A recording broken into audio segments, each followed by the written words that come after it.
আসসালামু আলাইকুম রহমতুল্লাহ। আমরা এমন একটা দেশে বাস করি যেখানে অত্যাচার, জুলুম, ন্যায় বিচার পাওয়া যায় না।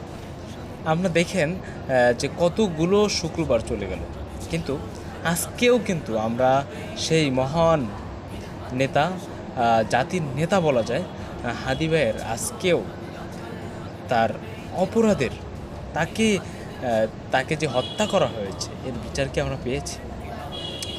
মানে আমরা কোন এমন একটা দেশ, এ নিয়ে কিন্তু কারো মাথা ব্যথা নেই। তারা বিভিন্ন কার্যক্রম, তারা প্রাথমিক বিশ্ববিদ্যালয় তৈরি করে, তারা ওয়াইফাইয়ের ব্যবস্থা করে, আরও কত কিছু তৈরি করে। বাট যারা এই দেশকে রক্ষা করেছে, এই দেশের জন্য কাজ করেছে মূলত সৎ যারা, আর কি মনে করেন এই হাজার হাজার হাদি কি প্রতি বছর বের হবে? আর প্রতি দিন এরকম হাদি কি মারা যাবে?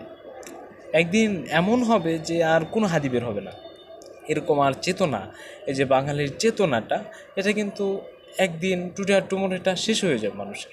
যে হাদি মারা গিয়েছে, আমিও মারা যাব, তারপর আরও একজন মারা যাবে, কিন্তু কেউ বিচার পাবে না। তাহলে কিন্তু আর কোনো দিন হাদি তৈরি হবে না।